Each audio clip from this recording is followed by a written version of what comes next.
Ventura, buongiorno, siete sulle magiche onde di Radio Libertà.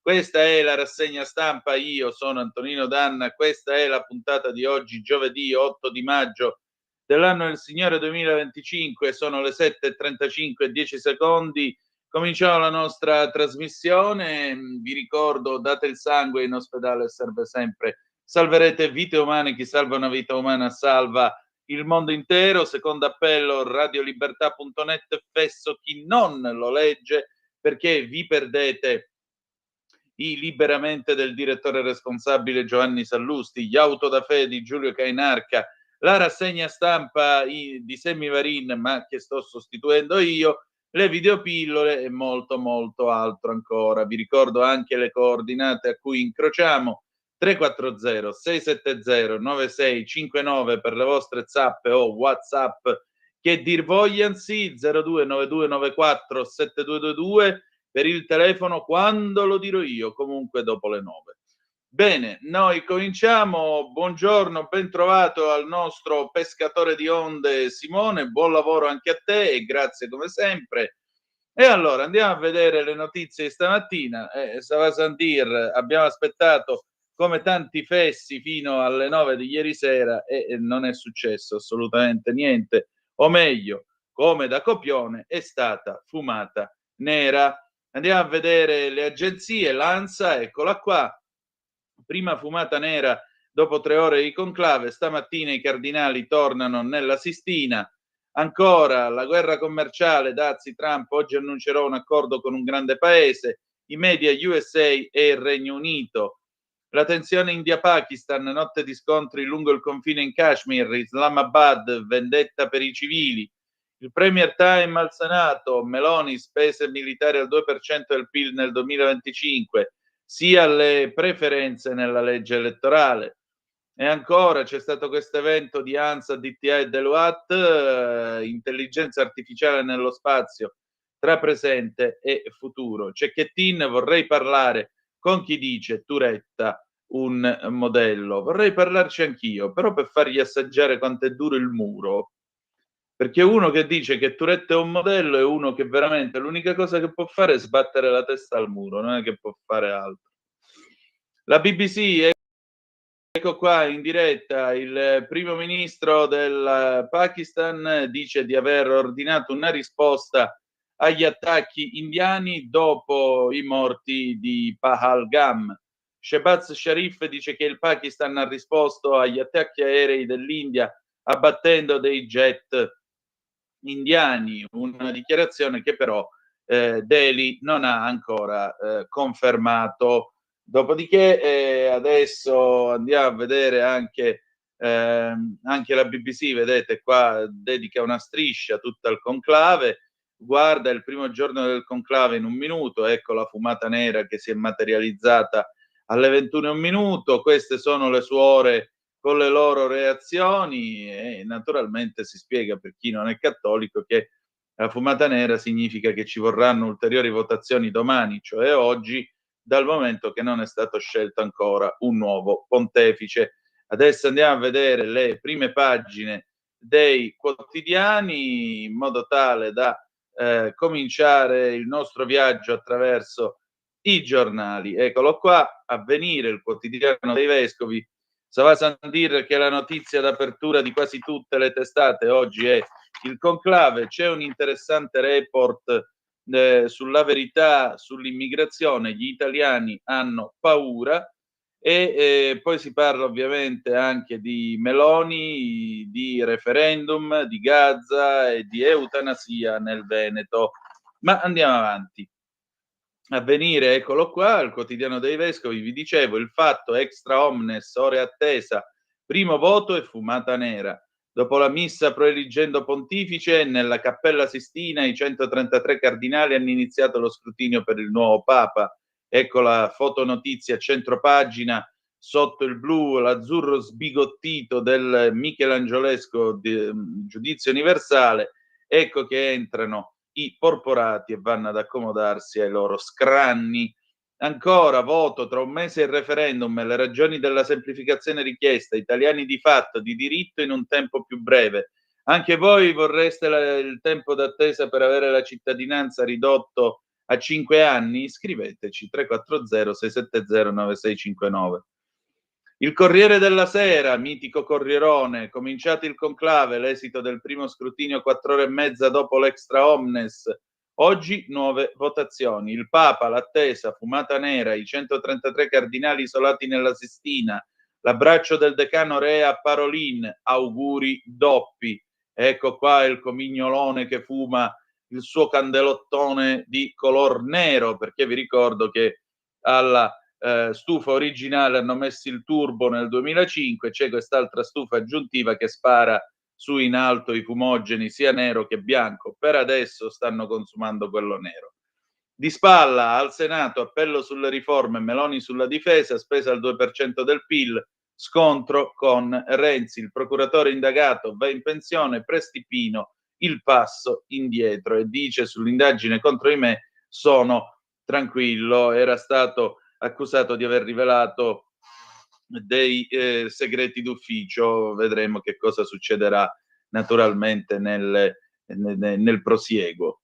Andiamo a vedere il Fatto Quotidiano, eccolo qui, belliciste, una sposa il riarmo, l'altra è sconfessata nell'UE, Meloni 10 miliardi in più in armi, Ursula di nuovo bocciata, emendamento 5 Stelle, contro il riarm senza passare per l'Aula è votata a maggioranza, ora i ricorsi. Intanto la Premier non dice dove prenderà i soldi. Escalation, Crosetta al Copasir. Il governo rifiuta di parlare di Gaza, ma invia a Kiev l'11° stock di armi. Ci sono pure 400 nuovi carri armati. Ancora, extra omnes, i 133 cardinali nella Sistina, il voto in ritardo. Conclave, la prima fumata nera, un papa che scuota le coscienze.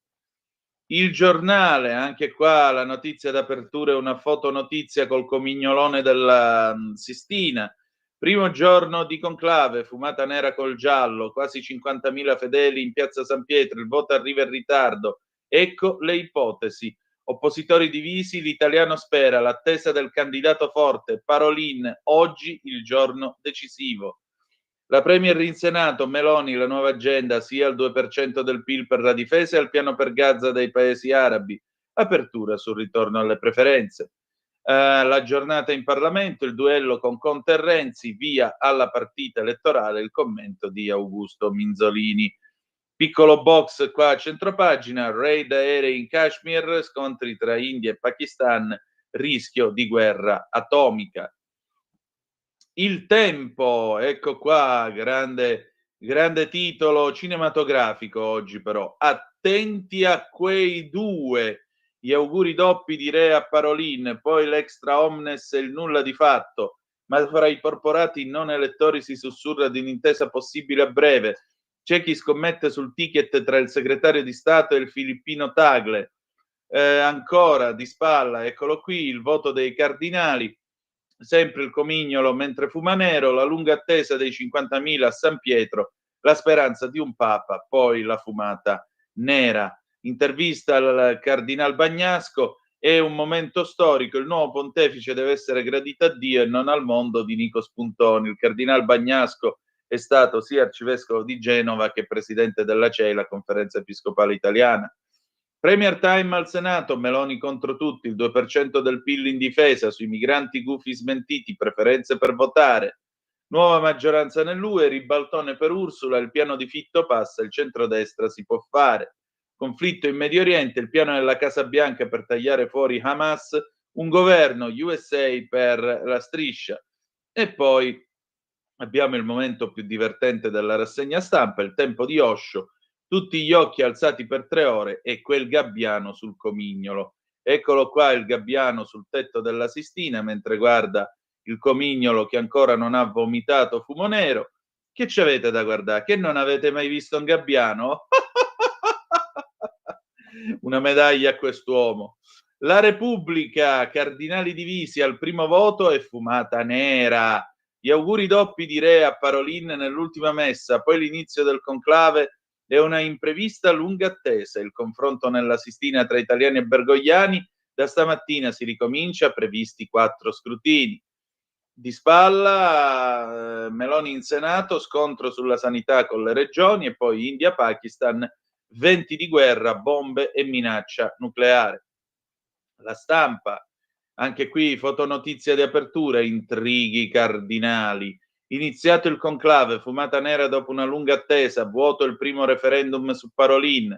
Meloni, la difesa ha un prezzo, legge elettorale sì della Premier alle preferenze, Salvini no se ci danneggiano.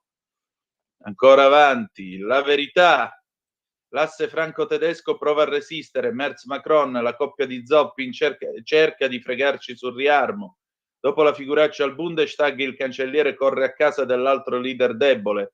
Sotto le chiacchiere spunta il comitato di difesa congiunto. Obiettivo: dirottare sulle aziende di Parigi e Berlino i fondi degli altri.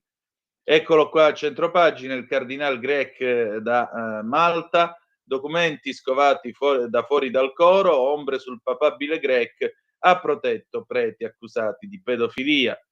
L'Italia ha paura ed è colpa dell'immigrazione. Studio del Censis, aumentano i reati violenti e moltissimi, a Bologna addirittura 1 su 2, sono commessi da stranieri. Risultato, il 38% dei cittadini ha rinunciato almeno una volta a uscire di casa a causa dei criminali. La sparata del sindaco contro i milanesi, mezzi pubblici pochi e pericolosi, ma Sala attacca chi usa l'auto. OMS spudorata, discriminare fa male alla salute. Poi vi dicevo dell'eutanasia, i nodi etici, altro assalto sul fine vita in Veneto, fiume di firme anti-Toscana. Libero, prima fumata nera, gli ultimi veleni del conclave, i doppi auguri del cardinale Re a microfono aperto, le proteste per la mancata citazione del nome di Bergoglio nell'omelia, lo scrutinio in forte ritardo e le voci su un errore. Beh, non è protestare, io qualche domanda me la farei se non è stato messo Bergoglio nell'omelia. Forse perché evidentemente si vuole marcare una distanza, una differenza rispetto al precedente pontificato, forse perché magari l'idea è di virare un pochettino, non dico verso destra, ma quantomeno rimettere la barra al centro, chi lo sa. E poi ci sono qui gli allegroni, Bibì, Bobò e Cocoricò, cioè il selfie, manco due bimbi minchia ragazzi, il selfie di Emmanuel Macron col tedesco Merz, eccolo qua, Merz tra l'altro che è più alto del galletto, vedete che Merz fa sto sorriso che pare l'ispettore Derrick e in effetti è vestito da ispettore Derrick, se ci fate il caso. Cavolo, aveva ragione Bukowski, la gente è il più grande spettacolo del mondo e non si paga manco biglietto.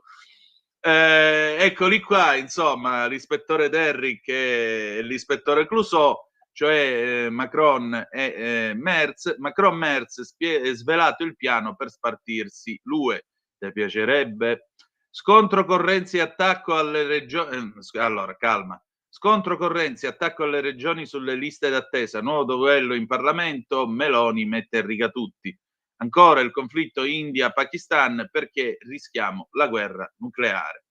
Andiamo adesso a vedere i quotidiani economici. Ecco qui Italia Oggi di stamattina. Scudo erariale per la PA, ha cessato i suoi effetti lo schermo che limitava la responsabilità ai soli danni causati con dolo, ma è in arrivo un decreto legge ad hoc per scongiurare la paura della firma. Francesco Cerisano ne scrive a pagina 26. Abbiamo poi in alto la globalizzazione resta, ma sarà meno cinese a causa dell'aumento del suo costo del lavoro. E poi Roberto Giardina, come sempre da par suo, il cancelliere Merz è deciso a trasformare la Germania nel paese che guida l'Europa, cioè quello lì che è stato eletto a seconda botta ieri pomeriggio. Vi rendete conto? Uno così, che c'è il governo azzoppato che alla minima botta di vento gli può cadere, pretende di fare il padrone dell'Europa. Come no? Vabbè, ognuno, figurati. Documenta Sirevi, i bilanci delle Onlus vanno sottoposti alla verifica del revisore quando l'organizzazione supera le soglie stabilite per legge.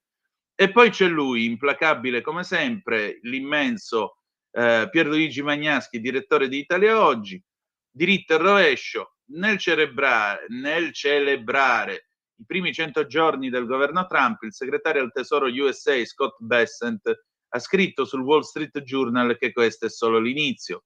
Vedremo più posti di lavoro, più produzione manifatturiera, più crescita, una difesa nazionale più robusta, salari più alti, tasse più basse, una regolamentazione meno onerosa, energia più economica, meno debito pubblico e meno dipendenza dalla Cina. È così che riabiliteremo la classe operaia, ristabilendo gli Stati Uniti come potenza industriale, e correggeremo gli errori di politiche commerciali squilibrate. È così che spianeremo la strada ai prossimi 40 anni di Wall Street, assicurandoci che Main Street, cioè i lavoratori, la segua da vicino. Sono i capisaldi economici dell'ideologia MAGA, Make America Great Again, un programma che sarebbe stato sottoscritto al 100% anche da Vladimir Ilyich Ulyanov, più noto come Lenin. Da. Adesso andiamo a vedere invece il quotidiano di Sicilia. Il quotidiano di Sicilia dovrei averlo qui, sì, infatti ora lo carichiamo, eccolo qua, questo è uno. Scusate un momento perché ogni tanto perdiamo colpi la mattina, capita. Ecco qua la prima del quotidiano di Sicilia, ladies and gentlemen, che si carica. Dai, dai, dai, dai, dai, forza e coraggio. Ogni tanto bisogna incoraggiare anche la tecnologia, vedete, per farla funzionare. Intanto si sono fatte le 7:51 e 10 secondi. Ecco qua la prima pagina del quotidiano di Sicilia. Lo Svimez, la Sicilia cresce più dell'Italia, ma c'è il solito tranello delle percentuali. La vera crescita del PIL in euro continua a essere minore nell'isola rispetto alla Lombardia. In basso, fotonotizie, i fatti, il vertice in capitaneria di porto, garanzie che non siano toccate parti della nave utili per dimostrare le eventuali responsabilità. Bayesian al via operazioni di recupero del veliero naufragato a Porticello. Andremo a vedere poi, insomma, questo mistero come si risolverà. Passiamo ai quotidiani locali. Brescia Oggi, conclave, la prima fumata è nera, il cardinal re sia un papa di unità. Corriere del Mezzogiorno Campania, la polemica, Gaza sofferenze inaccettabili. Corriere del Mezzogiorno Puglia, Bari tra boom e disagi, effetto overtourism sulla casa. Corriere del Trentino, droga, riciclaggio, regali, lusso, pistole, l'altra faccia del Trentino. Ordinavi la pizza, arrivava la cocaina. State attenti a quello che dite al telefono. Corriere del Veneto, Venezia e Mestre, la tragedia di Valdagno, 6 indagati per il crollo del ponte, gli occhi del mondo sul paese, Schiavon, il paese di Parolin, saremo la terra del Papa? Chi lo sa. Corriere della Sera, dorso di Bergamo, il tifoso ucciso, la mamma nascose i coltelli al figlio. Corriere della Sera, dorso di Brescia, ancora 20 anni per bonificare case e fabbriche dall'amianto. Corriere della Sera, dorso di Milano, edilizia, urbanistica, regole più strette. Corriere della Sera, dorso di Roma, il conclave, un altro giorno col naso all'insù. Corriere Torino, cantieri e varianti, la regione ora taglia i tempi. Corriere dell'Alto Adige, Trentino, ordinavi una pizza, arrivava la cocaina, blitz in bar e ristoranti, 18 arresti. Corriere di Bologna, l'inchiesta, strage di Suviana, 5 indagati, ve lo ricorderete, nella centrale idroelettrica sull'Appennino. Corriere Fiorentino, la Toscana, il libraio alle cure, un altro rogo di libri. Nel sottopasso distrutti 100 volumi dell'ambulante clochard, intossicati alcuni senza tetto. Che schifo. Intanto bruciare il lavoro di un povero Cristo ambulante, ma poi bruciare i libri è una cosa veramente nazistoide. Corriere della Romagna, edizione di Rimini e San Marino, colpo Bellaria e Igea Marina, rapina a mano armata. Gazzetta di Modena, Viale Italia, fate qualcosa per evitare altre tragedie. Gazzetta di Reggio, la carne marcia ancora lì, Inalca deve intervenire. Giornale di Brescia, sempre più anziani, invecchiare bene dipende solo da noi. Il Cittadino, quotidiano dell'Odigiano e Sud Milano, il ponte sull'Adda chiuso per mesi a Lodi per i lavori della nuova campata. Giornale Milano, gli anni di piombo, Fausto e Iaio, 3 piste per trovare il loro boia. Il Piccolo di Trieste, la vertebra l'ho rotta io, caso Resinovic, un fatto connesso alla preparazione del corpo, non ci fu errore. Il Secolo XIX, la folla attende per 3 ore ma la prima fumata è nera. Il Tirreno, Esciua si prende banditella all'asta per 710.000 euro e vuole lo stadio. La Gazzetta del Mezzogiorno, il camino resta nero, a San Pietro in 45.000 in attesa, Il conclave rinvia ad oggi. Un Lucano dietro il fantapapa che scommette su Zuppi. La nuova di Venezia e Mestre, faccio girare le tue foto, le minacce dello stalker, pronto alla galera, messa sotto protezione la diciottenne di Milano. La Prealpina, la rivolta dei medici, la provincia di Como, cassa integrazione più 22%, una crisi strutturale. La provincia di Lecco, ecco la mia rinascita. Scusate, la provincia di Cremona, ecco la mia rinascita. La provincia di Lecco, cassa integrazione a Lecco, un terzo in più del 2024. La provincia di Sondrio, Melavi, lavoratori stanchi, stipendi ancora bloccati. Chiudiamo con Repubblica Palermo, eccola qua. Repubblica Palermo, la mappa degli affitti brevi in centro, un B&B ogni 10 residenti. Invece a Roma affittano i balconi, vista conclave, a 500 euro a botta, ladies and gentlemen. Ognuno mi pare giusto, insomma, siamo dopo tutto in una sana economia capitalista, quindi ci sta. Allora, vediamo le zappe che sono arrivate copiosamente mentre io stavo presentandovi le pagine dei giornali. Vediamo che cosa avete scritto. Ecco qua, moment.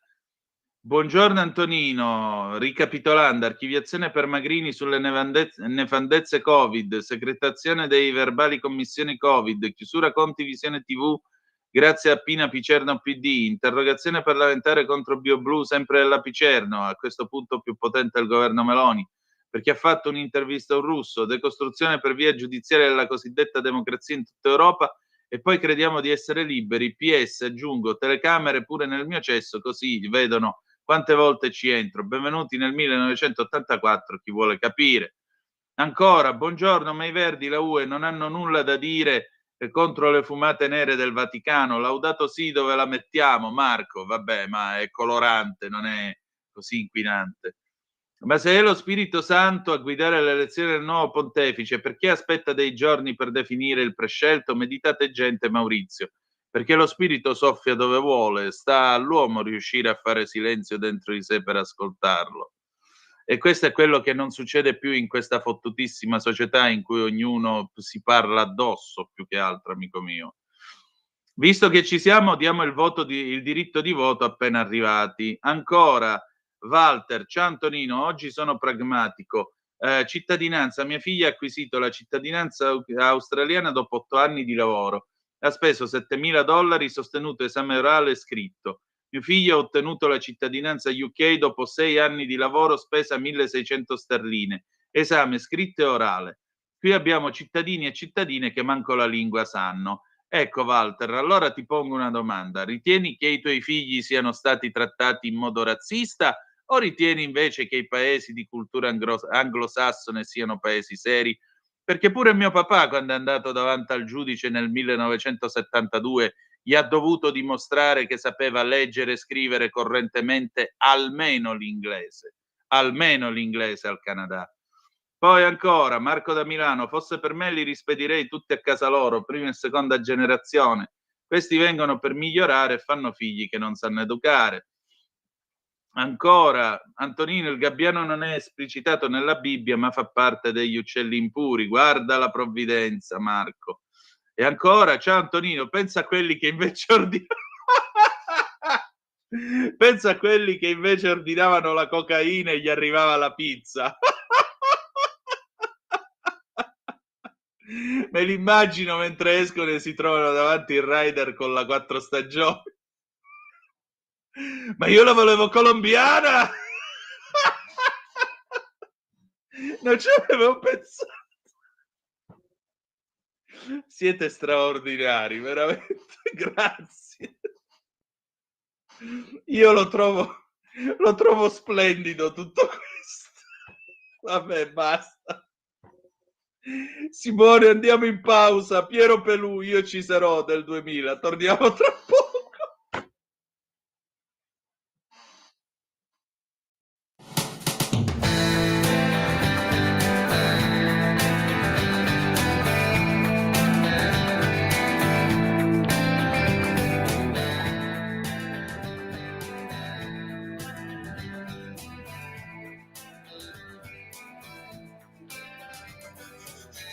turismo a colazione è quello che ci vuole dopo la notte che ho passato alla stazione. Se vedo umani intorno all'osso ad abbaiare ai cani, forse è il momento giusto di saltare il fosso, abbassare lo sguardo con nessuno, fuori da un brutto sogno con le mie idee. Non c'è bisogno, baby, di fare male, voglio soltanto farmi rispettare. Io ci sarò con tutto il mio entusiasmo, un'altra storia da vivere c'è orai,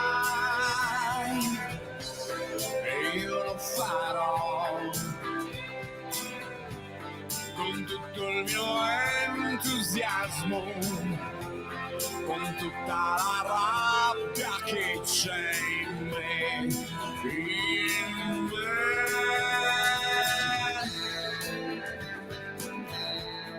C'è la piena di vivere. Io mi vesto da assassino col mio passato, ho esagerato ma è più forte di me per ora. Lassù qualcuno mi ama e sento che mi chiama, mi dice avanti, non lasciarti andare mai, disegno l'onda con cui poi tu giocherai. Non abbassare lo sguardo con nessuno, tu puoi chiamarlo orgoglio, è la mia idea, non c'è bisogno, baby, di dimostrare, ci basta solo farsi rispettare.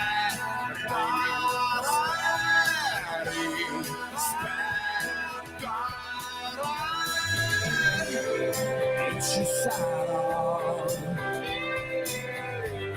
con tutto il mio entusiasmo, ci scambieremo lo sguardo e poi io lo farò con tutto il mio entusiasmo, un'altra storia da vivere c'è.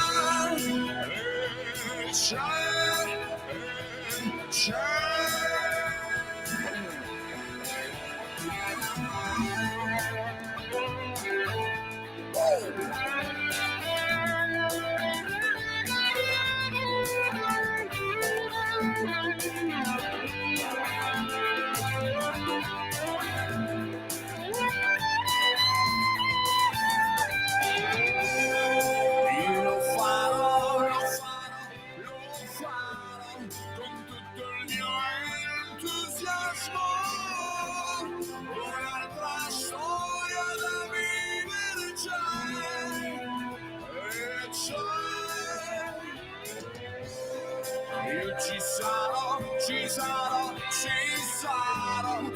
tutto il mio entusiasmo, ci scambieremo lo sguardo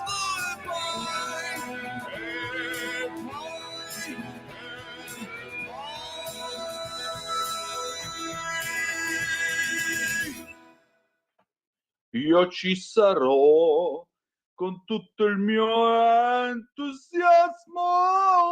Grandissimo, grandissimo Piero Pelù, questo era Io ci sarò, anno di grazia 2000. Chi ha più o meno la mia età, ha superato da poco la quarantina, ricorderà probabilmente MTV Trip, quel bellissimo programma con Luca e Paolo, che a bordo di una Fiat 130 carro funebre, niente di meno, nella prima edizione hanno fatto dalla Sicilia fino al nord Italia, ed era bello perché mentre Paolo guidava ogni tanto se ne usciva facendo Piero Pelù e faceva appunto con tutto il mio entusiasmo, e ammetto che ogni tanto, ancora oggi, quando sono solo alla guida della mia Alfa Romeo, pure a me viene da gridare io ci sarò con tutto il mio entusiasmo.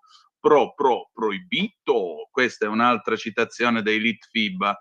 Bene, Cominciamo con il conclave, la prima conta a vuoto, dice il Corrierone, oggi previsti 4 scrutini. Sostanzialmente le votazioni in programma oggi sono 2 al mattino, ore 10:30 e ore 12, e nel pomeriggio 17:30 e 19. La particolarità è questa, che se non ci sarà l'elezione del nuovo pontefice, le fumate saranno solo 2, ovviamente, una a mezzogiorno e l'altra alle 19. Il Corriere della Sera prova a dare una ricostruzione del motivo per il quale ieri abbiamo dovuto aspettare 3 ore e un quarto prima di vedere la fumata nera. Perché? Perché è stata lunga e difatti era venuto anche a me questo pensiero, ma non è che il Papa lo fanno stasera. In piazza San Pietro stava iniziando a serpeggiare il dubbio che, nonostante le analisi sulla durata del conclave, gli elettori avessero trovato un accordo in tempi record sul nome del nuovo successore di Pietro, che avrebbe bruciato anche il record di Giulio II, nato Giuliano della Rovere, cui nel 1503 occorsero 10 ore di conclave, una notte in realtà, per diventare Papa. In realtà, scrive il Corriere della Sera, i motivi del ritardo sembrano essere molto più terreni. Intanto, nella segretezza e nella clausura della Cappella Sistina, i cardinali hanno ascoltato come da programma la catechesi del cardinale Raniero Cantalamessa, per 40 anni predicatore della Casa Pontificia e oggi non elettore per motivi d'età, che è durata 45 minuti. C'era un amico mio che diceva che siccome dopo 5 minuti che tu stai parlando la gente comincia a fare pensieri erotici, lui ne avrebbe parlati 6. Provate, lui avrebbe parlato per 6. Provate a immaginare 45 minuti di predica sotto il giudizio universale, quanto tu ti possa concentrare e, diciamo, ritenere di un discorso così. Aldo Grasso ne dice di cose alle volte non condivisibili. Una volta, mi ricordo, fece una recensione a padre Cantalamessa quando conduceva cos'era? Parole di vita, insomma, quando commentava il Vangelo al sabato. Mi ricordo ancora il giudizio: farebbe cambiare canale anche a lui con la L maiuscola, nel senso di Dio. Non si spiega così la religione, Padre nostro che sta in TV. Prima di allungare ulteriormente i tempi c'era stato il lunghissimo giuramento, che non è stato collettivo come si era ipotizzato nei giorni scorsi. Ogni porporato ha pronunciato con la mano sul Vangelo la formula in latino: et ego cardinalis spondeo voveo ac iuro sic me Deus adiuvet et ex santa Dei Evangelia que manum ea tango, ed io cardinale prometto, mi obbligo e giuro, così Dio mi aiuti, e questi santi evangeli che tocco con mia mano. Poi c'è la questione dei numeri: i cardinali sono 18 in più rispetto al 2013, diversi di loro erano alla loro prima votazione e non parlano italiano, dicono fonti vaticane. Ma che ritardi, è tutto nella normalità. Andiamo a vedere poi questa, vabbè, si parla sempre del chi sale e chi scende. Ormai questa roba è tutta fuffa, perché l'unica verità è quello che vedremo e chi vedremo affacciarsi alla loggia delle benedizioni. Ed eccoci qua a pagina 8, qui andiamo sul prosaico: migliaia di occhi sul Comignolo, balconi affittati a 500 euro, scrive il Corriere. La lunga suspense tra i fedeli, preceduta da una narrazione mediatica pop e travolgente. No, una narrazione mediatica che ci ha scassati i Cabasisi, piuttosto, perché non è possibile che si sia arrivati a questo esaurimento nervoso alla gente. Uno sguardo all'orologio: oh baby, butta un occhio lassù che ormai ci siamo. Un cameraman italiano avverte la corrispondente della TV tedesca, tutta presa a passarsi un po' di farde sulle guance. C'è una diffusa eccitazione: i giornalisti accreditati sono 5.300, collegate in diretta a tutte le televisioni del pianeta. I balconi di via Paolo VI, quelli che offrono la prospettiva migliore verso il Comignolo, affittati a 500 euro al giorno. Su Sky TG24 stanno dicendo che molto probabilmente, nonostante il ritardo, la prima fumata sarà nera. Si volta una pellegrina di Rovigo con il fazzoletto in testa come si usava un tempo e dice con aria saccente: Io so che nella stufa infilano un colorante, sfoggiano discorsi da vaticanisti consumati, hanno letto e ascoltato tanto, sanno che è giunta nella Sistina la processione dei cardinali si è sciolta e si è proceduto col giuramento. Tra l'altro 2 o 3 hanno fortemente incespicato col latino e anche questo è un segno dei tempi, diciamo così. Quindi qui sembrerebbe tutto chiaro, sembrerebbe tutto a posto, alla fine hanno messo tutto questo tempo perché insomma padre Cantalamessa se l'è presa un pochettino lunga e poi perché insomma siccome c'è gente che non parla una parola di italiano e allora che dobbiamo fare? Ci vuole tempo. D'altronde questi vengono dalle periferie esistenziali, per cui per quanto riguarda appunto il ritardo, Stefano Zurlo su Il Giornale scrive nessuna sorpresa, un ritardo interminabile che alimenta un turbinio di voci, ma alla fine la prima fumata è nera. Prove tattiche come in tutte le votazioni che si rispettino. Non sappiamo, non possiamo sapere come sia andata, possiamo intuirlo. C'è un candidato forte, più forte degli altri, almeno sulla griglia di partenza, ed è il segretario di Stato Pietro Parolin. Sulla carta dovrebbe avere tra i 40 e i 50 voti, ma nessuno può dire dove si sia fermato ieri sera il conteggio. Ma attenzione al fattore tempo. Oggi Parolin potrebbe raggiungere il fatidico quorum, quota 89, e diventare successore di Francesco. Il punto è calamitare i consensi che fatalmente all'inizio si dividono tra diversi outsider, personalità forti che sicuramente hanno raccolto il loro pacchetto di voti nell'urna. I nomi sono sempre gli stessi: Matteo Zuppi, caro ai progressisti, e Pierbattista Pizzaballa, prediletto da una parte importante della curia, ma anche sostenuto dal partito trasversale francescano. Poi ci sono il francese Jean-Marc Avelain, l'ungherese Peter Erdò, che secondo gli schemi una volta si collocherebbero rispettivamente a sinistra e a destra.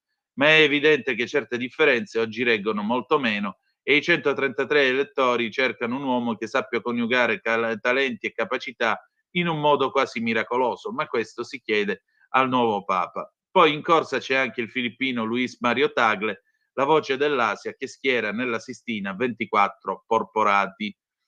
Vediamo, vediamo. La frattura oggi appare ancora più marcata, scrive Zurlo. Tutto questo può amplificare le oscillazioni del pendolo del conclave, ma è un esercizio che si consuma secondo gli esperti in fretta. Difficile immaginare una sequenza di fumate nere. Ancor più complicato pensare che Parolin possa spuntarla dopo lunghe sedute e discussioni. Più facile immaginare che il suo giorno, se così sarà, sia oggi o al massimo domani. Altrimenti arriverà la sorpresa, pescata sempre nella short list dei papabili. Secondo me Parolin ha ancora autonomia fino a domani sera, dopodiché basta. Di più no, di più non credo. Bisogna vedere, vedete poi questi qui che non parlano l'italiano, ma immaginatevi voi questi qua com'è che sono facilmente orientabili, come non parlano italiano, non conoscono la curia, probabilmente manco loro hanno capito com'è che sono finiti sotto il giudizio universale di Michelangelo a votare. Provate a immaginare che cosa puoi fare di un elettorato del genere. Il caso giallo sulla distruzione dell'anello di Francesco, perché mentre ci chiediamo il perché di questo enorme ritardo ieri sera, c'è anche questo fatto. C'è una polemica su tempi e modi del rito d'annullamento del sigillo del pontefice. Scrive Felice Manti che sostanzialmente è parecchio grave che sia stata fatta la distruzione dell'anello del pescatore di Papa Francesco nell'ultima congregazione che ha riunito il collegio dei cardinali. È parecchio grave che sia stata fatta con diversi giorni di ritardo, commenta una fonte della Santa Sede, non senza sottolineare che questa bizzarria sia avvenuta anche con modalità, diciamo, discutibili. Come testimonia il video di Open diffuso l'altra sera, ad annullare con una profonda incisione l'anello e il timbro di piombo del Papa con cui venivano suggellate le bolle papali e renderne così impossibile un nuovo utilizzo è stata una donna, già dipendente del cardinale Pietro Parolin in segreteria di Stato, invitata l'altra mattina dai cardinali nella sala dove si teneva la 12ª e ultima congregazione prima dell'apertura del conclave. Secondo Open si sa solo che lavori come calligrafa della segreteria di Stato Vaticana, retta fino al 21 aprile scorso dal cardinale tra i papabili al trono Petrino. L'annullamento è avvenuto sotto lo sguardo sorridente del decano Giovanni Battista Re e dello stesso Parolin. I più ortodossi osservatori dei riti vaticani ricordano che in realtà la distruzione dell'anello del pescatore dovrebbe avvenire sostanzialmente subito dopo la morte del Papa, davanti a un congruo numero di cardinali, per evitare che spuntino fuori lettere, atti, decisioni papali fino a quel momento inedite, per evitare il sospetto che il suggello sia stato messo successivamente alla morte del Papa. Ecco perché non può trascorrere molto tempo dalla constatazione della morte, dice una fonte che conosce l'antico rito, altrimenti non ha senso la rottura. E poi le formalità sono altre, non possono essere certo modificate dalla congregazione dei cardinali, osserva. Qualcuno ricorda anche l'articolo 1,4 dell'Universi Dominici Gregis, che è la Costituzione Apostolica che guida il conclave, scritta da Giovanni Paolo II, secondo cui durante la vacanza della sede apostolica le leggi emanate dai romani pontefici in nessun modo possono essere corrette o modificate. Anzi, se accadesse eventualmente che sia fatto o tentato qualcosa contro questa prescrizione, con la mia suprema autorità lo dichiaro nullo e invalido, si legge. E qualcuno sostiene che questo possa essere perfino un pretesto per il ricorso di Angelo Becciu contro la sua esclusione da cardinale elettore nel conclave, che nessuno si augura. Andiamo ancora avanti, direi che possiamo comunque chiudere qui la pagina dedicata al conclave, che ora è le 8:16, e passiamo invece a questa questione della cittadinanza e del dramma, o meglio, del nodo dell'immigrazione.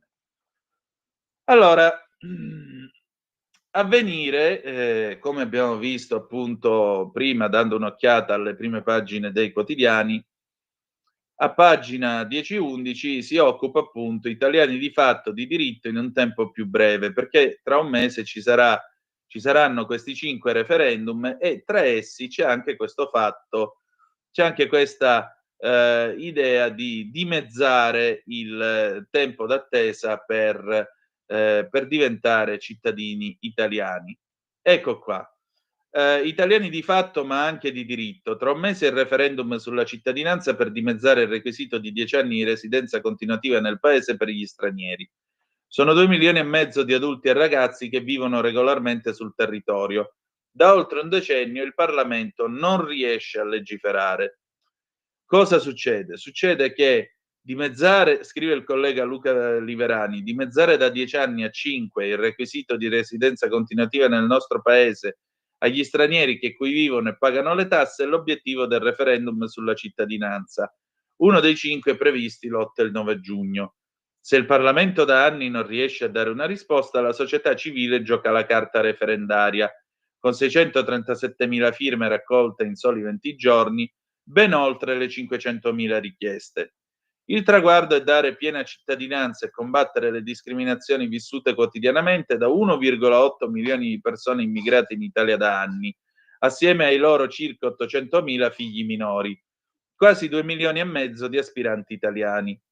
Persone che affrontano difficoltà ad affittare una casa, discriminazioni sul lavoro, nello sport agonistico, nella vita scolastica, identificazioni durante le manifestazioni che possono impedire l'ottenimento della cittadinanza.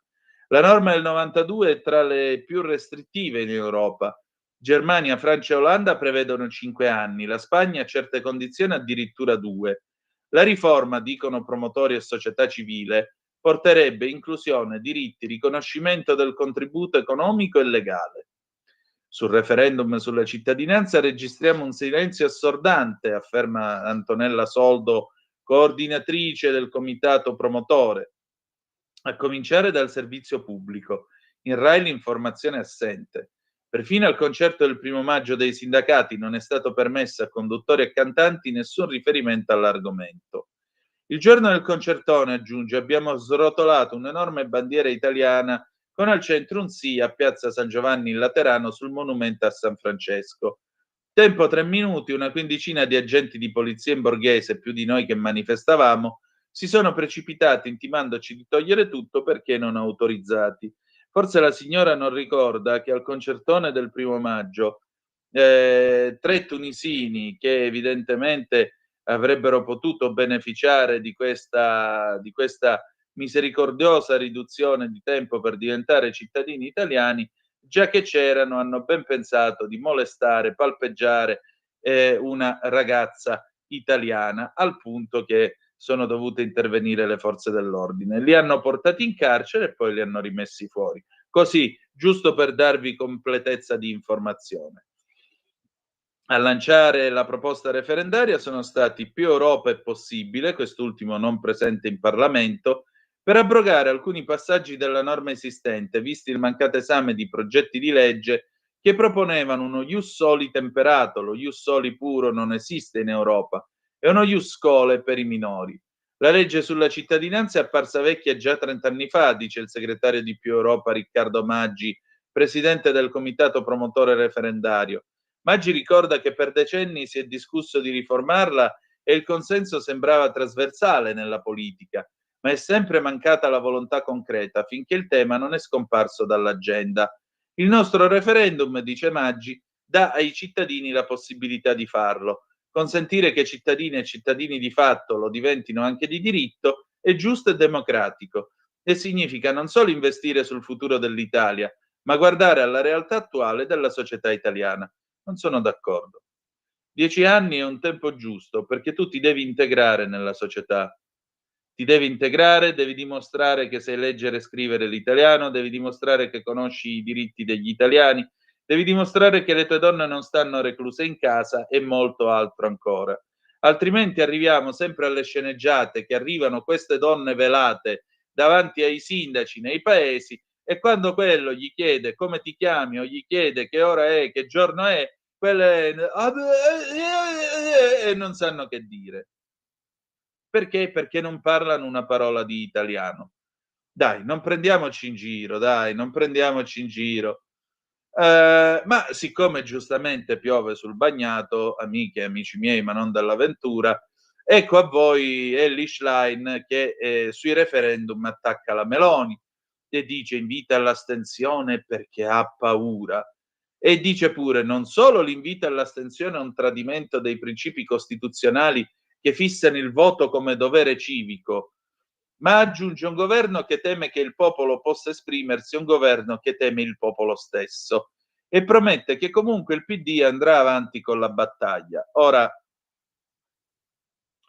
io credo di essere sufficientemente cresciuto da ricordare che il primo a dire andate al mare quando si trattò di referendum era un leader di sinistra ed era la buonanima di Bettino Craxi.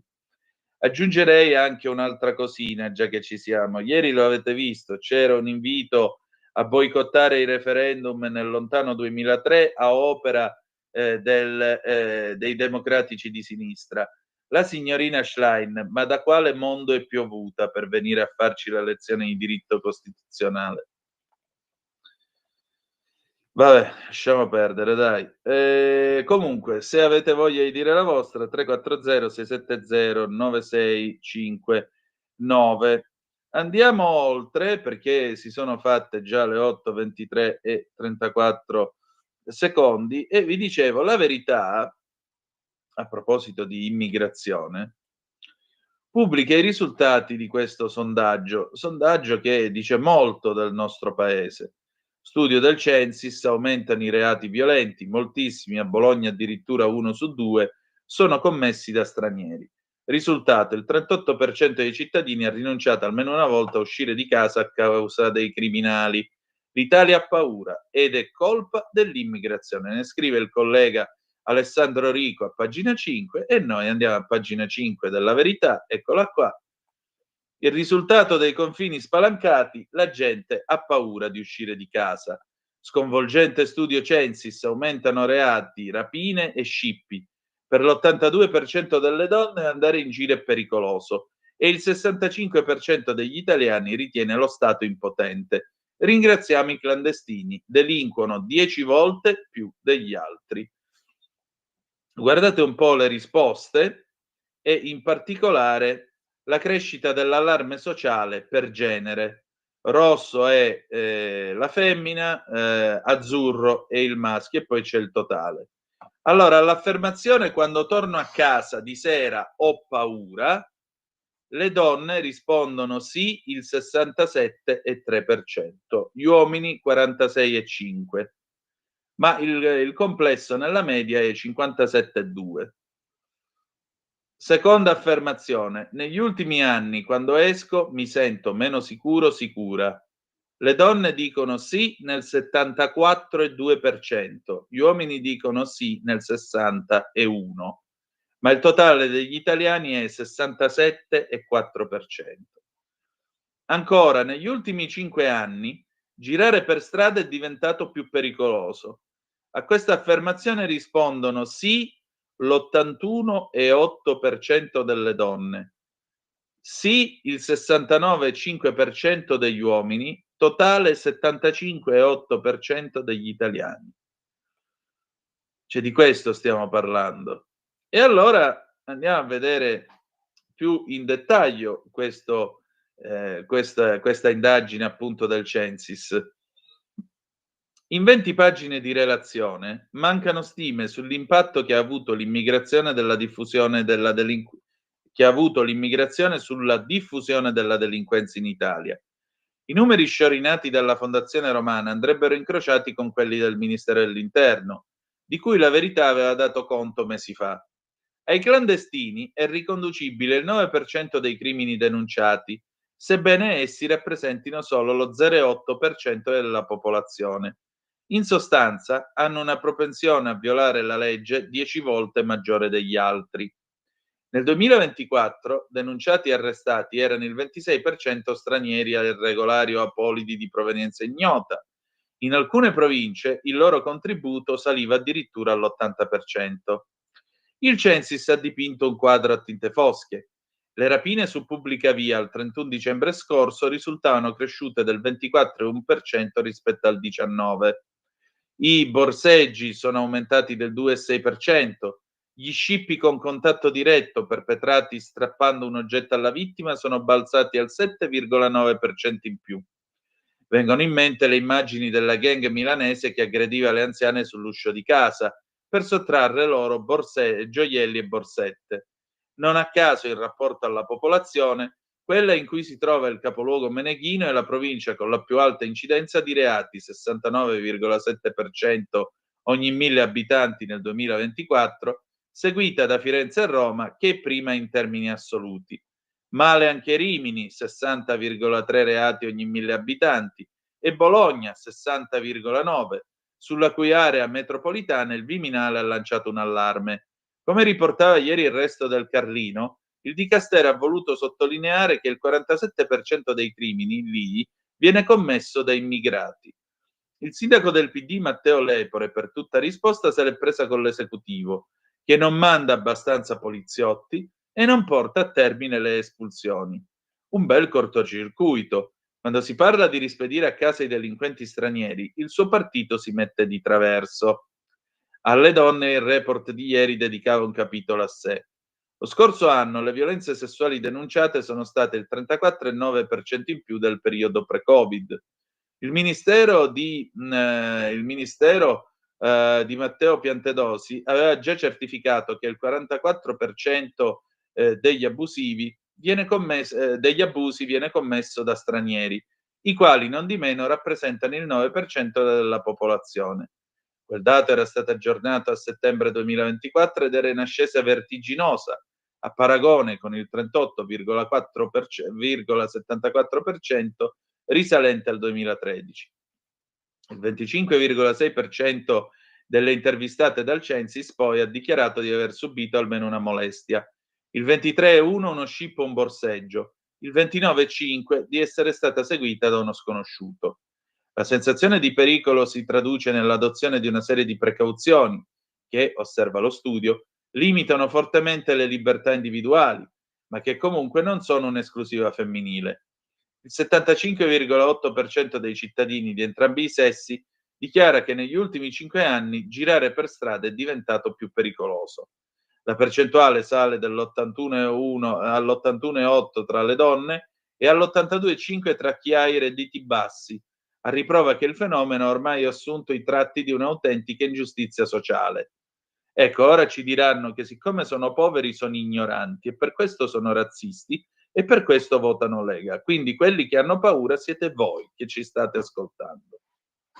Perché poi questa è la spiegazione che vi danno. Non è che vi danno la spiegazione, vabbè, vediamo che dobbiamo fare per riportare lo Stato nelle strade e garantire sicurezza a chi si muove. No, poi diranno che siccome chi dice queste cose è l'82,5% gente che ha il reddito basso, necessariamente è ignorante e vota a destra. Vedrete. Le 8, 30 minuti e 33 secondi, pausa, meteo, pubblicità e poi torniamo con Gloria Gaynor, Reach Out, I'll Be There, 1975. A tra poco. Stai ascoltando Radio Libertà, la tua voce libera, senza filtri né censura. La tua radio.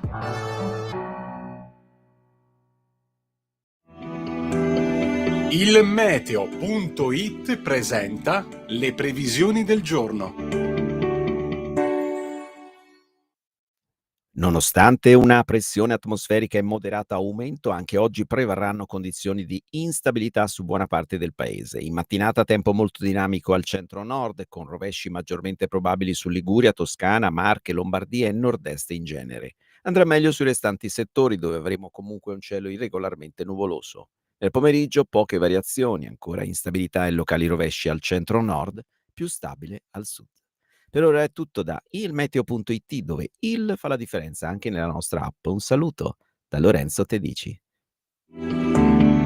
Avete ascoltato le previsioni del giorno. Lo amiamo perché ci offre sempre le cose più buone e naturali. Linea Alberto Acerbis. Buongiorno cari amiche e buongiorno cari amici di Radio Libertà. Come la va? Spero bene, sono tanti anni ormai che noi ci sentiamo più o meno tutte le mattine. Speriamo di sentirci ancora per altri 20 anni, magari non 20 anni, facciamo 10, dai, facciamo 10 anni. Questa mattina, come mai da 20 anni a questa parte, è arrivato il momento di parlare un po' in maniera più dettagliata, più chiara, della nostra crema alla bava di lumaca Rimas. Perché adesso c'è il cambio di stagione, quindi la nostra pelle subisce uno shock termico. La pelle è un organo del nostro corpo umano, noi la pensiamo così, la crema, quando pensiamo alla gestione della pelle, non la crema che dimostra 20 anni in meno, ma chi se ne frega, chi vuole dimostrare 20 anni in meno. Poi lo sapete che non potete mai dimostrare 20 anni in meno con una crema. Voi e noi possiamo solo usare un prodotto importante biologico come la crema Rimas, in soluzione all'80% di bava di lumaca, quindi allantoina, collagene, elastina presenti all'interno, sono i mattoni della nostra pelle, olio di argan, burro di karité, aloe vera, acido ialuronico. Parliamo di una formulazione straordinaria. Usatela adesso che in primavera prurito, psoriasi, dermatiti, cuperose, rughe, scottature dopo un giorno di sole, abrasioni, prima di andare a letto. Mettete sul viso la nostra crema Rimas. Davvero capirete dopo poche applicazioni che sarà la vostra pelle a farvelo capire, più elastica, colorito più sano, il prurito. Insomma, la nostra crema Rimas questa mattina è in offerta a 35 euro. 35 euro. Come? 35 euro. E il trasporto non c'è. Trasporto gratuito stamattina in tutta Italia. Non lasciatevi scappare l'occasione. Chiamate 030 68 44 08. Crema alla bava di lumaca eudermica biologica Rimas per le pelli più sensibili e più delicate. Stai ascoltando Radio Libertà, la tua voce libera, senza filtri né censure, la tua radio.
Oh, e rieccoci alle 8:36 minuti, anzi 37 minuti sulle magiche onde di Radio Libertà. Antonino Danna al microfono con voi per questa rassegna stampa di oggi, 8 maggio 2025. Noi abbiamo appena ascoltato Gloria Gaynor, Reach Out, I'll Be There, 1975, pezzone, permettete, pezzone.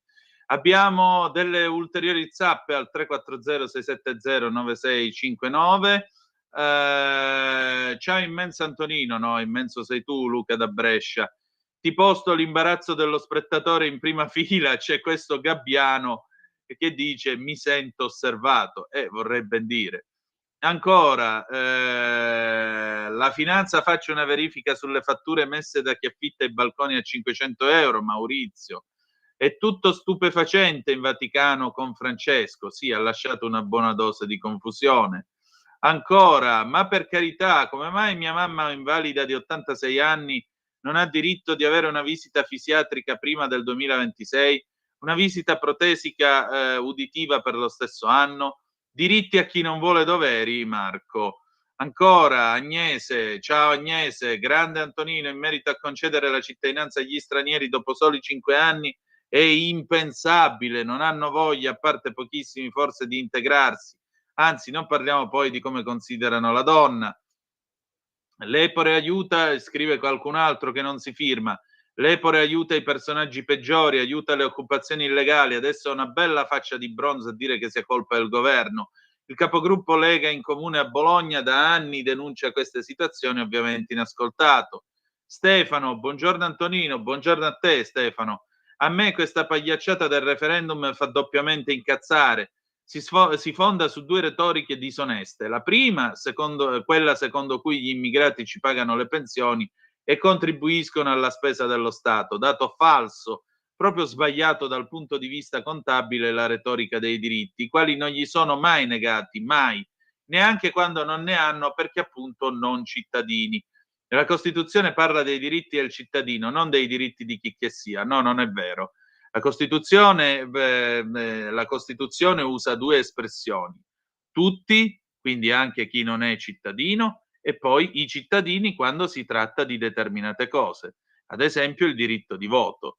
Il diritto di voto non è concesso a tutti, ma ai cittadini italiani.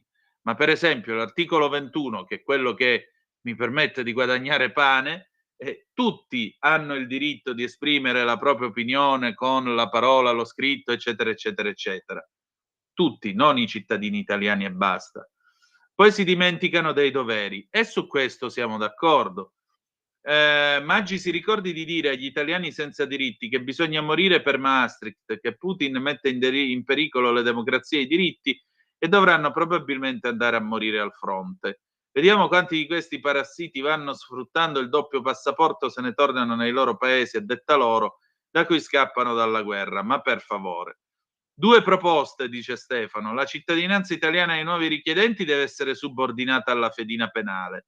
E sono d'accordo anche perché mio papà ha dovuto portare anche 2 testimoni che non avevano $100 di divieto di sosta per giurare davanti al giudice in Canada.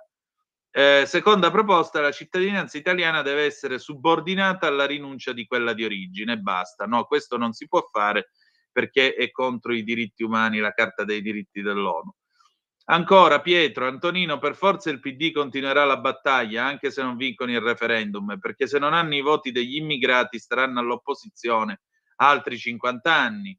Ancora Luigi da Treviso, complimenti al giornalista Alessandro Rico, è il primo che ha il coraggio di scrivere che l'immigrazione clandestina è causa principale dell'aumento dei crimini e delle violenze varie che gli italiani subiscono quotidianamente. Ermanno, buongiorno, anche il governo Meloni, nonostante le promesse per il blocco navale, eccetera, non ha risolto quasi nulla riguardo clandestini, solo chiacchiere con leggi democratiche e giudici che le applicano, non cambierà mai nulla. E allora, anziché le leggi democratiche, cosa dovremmo avere? La dittatura?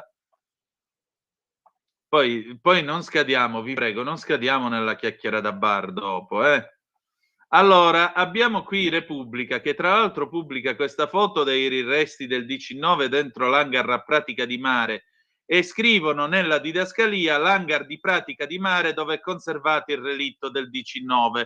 Ora, miei giovani colleghi di Repubblica, perché chi ha fatto sta cosa probabilmente è nato dopo il 1995, non lo so, vi voglio informare che a Bologna, dal 2008, se non sbaglio, c'è un bellissimo museo della memoria di Ustica, dove quel relitto lì, che secondo voi è ancora conservato a Pratica di Mare, è stato ricomposto con tanto amore e tanta pazienza, con l'impulso dell'Associazione dei Parenti delle Vittime di Ustica, che io abbraccio uno per uno, benedetto Iddio, e accanto al relitto del DC-9 ci sono delle casse nere al cui interno ci sono ancora gli effetti personali dei viaggiatori.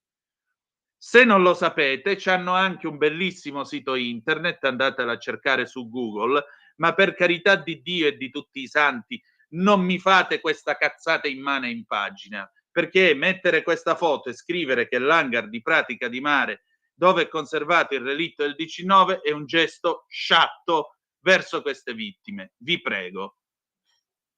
Cosa scrive la Repubblica? Che a quanto pare è emerso un super testimone, Giovan Battista Sparla, che la sera del 27 giugno dell'80 prestava servizio nella sala operativa Shape della NATO a Castò, Belgio, come addetto dell'aeronautica militare. È lui il super testimone che la procura ha cercato per anni. È lui che ha rivelato ciò che per decenni in tanti hanno negato. Quella sera nei cieli sopra Ustica si stava combattendo una guerra e l'aereo è stato abbattuto. Il DC-9 è rimasto coinvolto nella battaglia tra gli aerei americani e libici, uno dei quali avrà sganciato un missile che per errore ha colpito il velivolo civile. Ricordo di aver parlato con alcuni dei miei colleghi che erano in servizio quella sera a Marsala e questi, quando seppero che io lavoravo a Shape, mi dissero: allora tu sai tutto quello che è successo, dice Sparla. L'uomo ha raccontato di un'esercitazione NATO, nome in codice Exercise South. Ha detto che nei tabelloni della sala operativa comparivano anche aerei francesi e americani e ha aggiunto che la sera della strage al centro Shape tutti sapevano cos'era successo. Nessuno però ha mai avuto il coraggio di dirlo. È l'unico a dire che quella sera non fu una sera qualunque. Lo ha fatto in 2 verbali nel 2005 e 2009.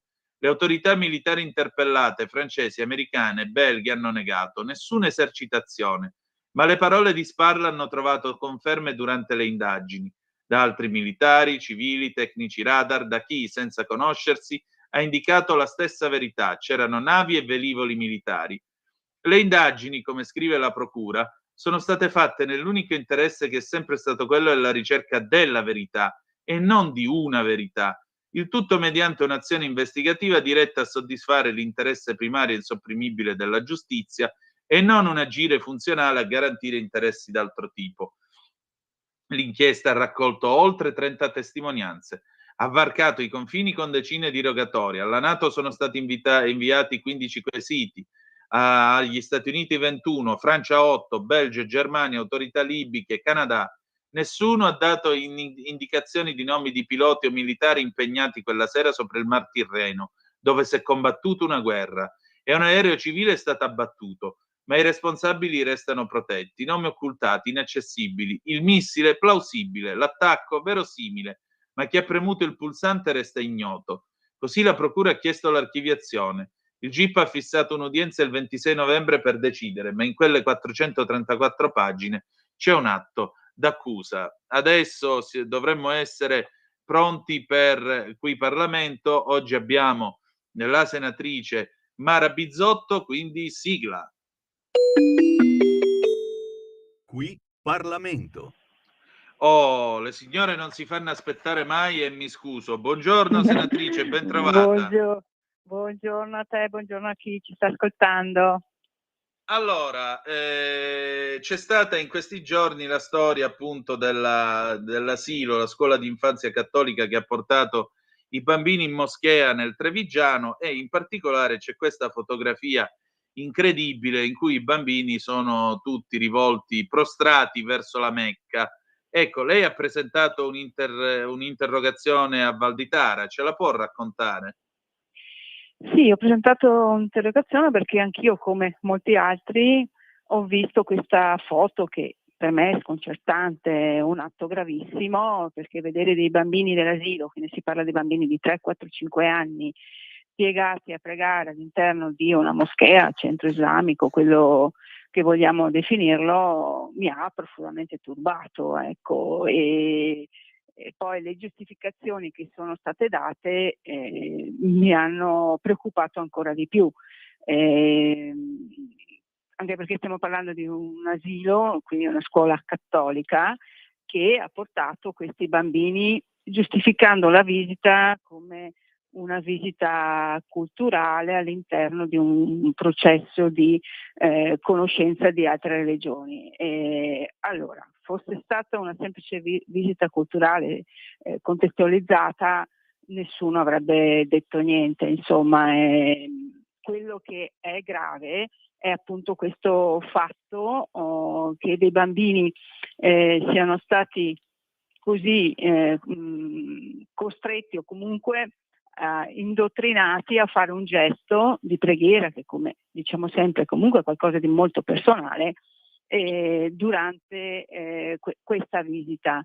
È inquietante anche perché la dirigente scolastica e gli insegnanti si sono giustificati dicendo che in fondo i bambini hanno fatto questo per gioco, ma è ancora più grave, perché lo diciamo spesso e lo sappiamo tutti che i bambini imparano giocando, quindi se l'obiettivo era spiegare qualcosa loro, è preoccupante che abbiano fatto questa visita e che abbiano appunto fatto fare questo gesto a dei bambini inconsapevoli, ecco. Quindi per questo ho fatto un'interrogazione al ministro Valditara, che in realtà ha già chiesto una relazione appunto alla scuola, perché vogliamo vederci chiaro, vogliamo capire insomma se i genitori avevano consentito non solo alla visita culturale di questa moschea, ma anche all'atto che poi è stato fatto, e altre verifiche che sicuramente il ministro farà. Quindi questa interrogazione ci permetterà di inquadrare bene il problema e soprattutto di evitare che si ripetano altri casi simili, ecco, perché trovo, per fortuna dico, c'è un dibattito che continua, perché evidentemente questa foto non ha inquietato solo me, ma parecchi altri anche all'interno del mondo della Chiesa, perché leggo delle dichiarazioni di Suor Anna Moni Alfieri, che è membro del Consiglio nazionale a scuola della CEI, che ha definito la preghiera in moschea dei bambini un gesto poco chiaro, poco rispettoso e poco onesto. Quindi speriamo sia l'occasione per chiarire alcuni aspetti, per spiegare che all'interno delle scuole, non solo delle scuole cattoliche, certe visite e certi gesti non si possono fare, soprattutto se stiamo parlando di bambini di 3, 4, 5 anni. Questo è poco ma sicuro. Però senta, io veramente resto esterrefatto per questo embrasson nu che è stato fatto dalla scuola cattolica, perché vede, generalmente io mi ritrovo nelle parole appunto di Noemi Di Segni, la presidente dell'Unione delle Comunità Ebraiche Italiane. Un conto è andare a visitare il luogo sacro di un'altra religione. Pure io sono stato alla sinagoga di Roma quando Papa Francesco ha incontrato il rabbino Di Segni, e tra l'altro mi hanno invitato gli amici della comunità ebraica romana, però non è che mi hanno costretto a pregare la Torah o a compiere gli atti del culto ebraico. Molto semplicemente sono stato lì, sono stato ospite, ho ancora la mia kippah di quel giorno, però non mi è stato chiesto di pregare Yahweh. Ora, qui che si passi a fare l'invocazione per la pace, per Allah, per pregare un altro Dio e così via, beh, allora perché non prendono i ragazzini della moschea e li portano a recitare il rosario in chiesa a questo punto? Esatto, è una riflessione forse banale, ma ormai abbiamo capito che le banalità vanno ripetute perché non sono comprese, ecco. Come sono È proprio questo stupita, il dramma. Esatto, è proprio questo il dramma. Come sono rimasta stupita ovviamente che qualche esponente del PD sia intervenuto. a difesa ovviamente di questa visita, e sono gli stessi esponenti del PD che poi pretendono di togliere il crocifisso dalle scuole perché urterebbe la sensibilità di qualche bambino non cattolico. Allora, ma di cosa stiamo parlando? Ecco, qualcuno ha parlato di un atto di sottomissione, qualcuno ha parlato di poco rispetto. Diciamo che qualcosa non quadra, e quindi è fondamentale che il governo italiano, attraverso il ministro Valditara, usi, si passi il termine, questo spiacevole episodio, per non dire altro, per chiarire alcuni aspetti. Ecco, il ministro Valditara è già intervenuto in maniera molto chiara anche in altre occasioni, ma evidentemente non è bastato, e quindi mi auguro insomma che si arrivi a un chiarimento e che anche la Chiesa insomma controlli di più le proprie scuole o quello che succede all'interno delle proprie parrocchie, perché altrimenti rischiamo veramente di subire qualcosa senza nemmeno renderci conto. Ecco, ripeto, deduplicare a un gioco, un atto di preghiera imposto, secondo me vuol dire, mi rivolgo non so, agli insegnanti che non sanno fare il loro lavoro, perché banalmente, come dicevo prima, i bambini imparano attraverso il gioco, e quindi fare questo gesto è qualcosa di preoccupante. È ancora più preoccupante il fatto, e qui bisognerebbe capire perché l'hanno deciso, che questi insegnanti abbiano pubblicato la foto, quindi volevano evidentemente lanciare un messaggio, non so di quale tipo, ma anche questo andrebbe verificato. Ecco, quindi fortunatamente questo episodio non si è chiuso in uno spiacevole inconveniente, ma sta alimentando un dibattito che mi auguro possa chiarire questo aspetto. Ecco, poi vorrei parlare veramente con tutti i genitori. Io non ci credo che tutti i genitori erano consapevoli che quella visita finisse con un atto di preghiera. Ecco, poi mi rendo conto che magari anche chi possibilmente aveva concesso l'autorizzazione, come si fa sempre quando un bambino esce dalla scuola, deve avere l'autorizzazione a uscire dalla scuola, però non credo, ecco, che siano stati informati. Adesso non so se questi genitori vorranno un chiarimento anche loro, poi mi rendo anche conto che poi i bambini devono tornare all'interno di quella scuola, e quindi anche qualche genitore un po' scontento, un po' deluso, magari non abbia il coraggio di esternare il proprio disappunto, ma lo facciamo noi, lo farà il ministro Valditara, lo farà chi ha anche il ruolo di vigilare su aspetti così non del tutto chiari. Molto bene, senatrice. Allora, io la ringrazio intanto del suo tempo e a questo punto le chiedo quali saranno anche i suoi prossimi impegni in Senato. Bene, non mancano i prossimi impegni, anche se, giusto per entrare in tema di religione, ieri eravamo in Senato, ma avevamo il telefono, lo ammetto, acceso sul video che inquadrava il canino per capire se c'era la fumata bianca o la fumata nera, quindi c'è un'attenzione particolare. Sappiamo oltretutto che i lavori verranno bloccati qui a Roma se mai ci fosse la fumata bianca. Ecco, mi auguro che i bambini di questo asilo siano informati di cosa sta succedendo anche all'interno della Chiesa Cattolica e non solo informati di come funziona all'interno della moschea. Ecco, quindi sarebbe interessante capire e incontrare questi ragazzi. Tra poco andremo in aula per un provvedimento che riguarda la semplificazione normativa, quindi insomma c'è sempre qualcosa da fare. Ecco, poi ripeto, il governo sta facendo tanto e fortunatamente non sta abbassando la testa nemmeno su cose che sembrano banali come la visita di questi bambini all'interno della moschea, che invece vanno monitorati proprio perché dobbiamo cercare di non subire in silenzio quello che altre religioni vorrebbero imporre con il sorriso e col gioco. Molto bene, io la ringrazio e ci risentiamo presto allora. sicuramente anche per un aggiornamento che arriverà sicuramente dal ministro Valditara o per altre cose importanti, insomma, che succedono a Roma. Grazie a voi. Molto bene. Buona giornata. Buongiorno. Qui Parlamento. Oh, le 8 e quasi 57 minuti. Nel frattempo voi vi siete scatenati con le zappe al 340 670 9659. Allora, dove siamo? Mi risponde Stefano: perché è sbagliato chiedere la rinuncia al doppio passaporto? Il doppio passaporto è un privilegio che io ad esempio non ho. Quando uno col doppio passaporto votando magari commette un errore, io sono qui e ne pago le conseguenze. Lui può sempre volare verso migliori lidi. Non penso sia giusto. Ecco, è qui il punto sul quale siamo d'accordo. Attenzione.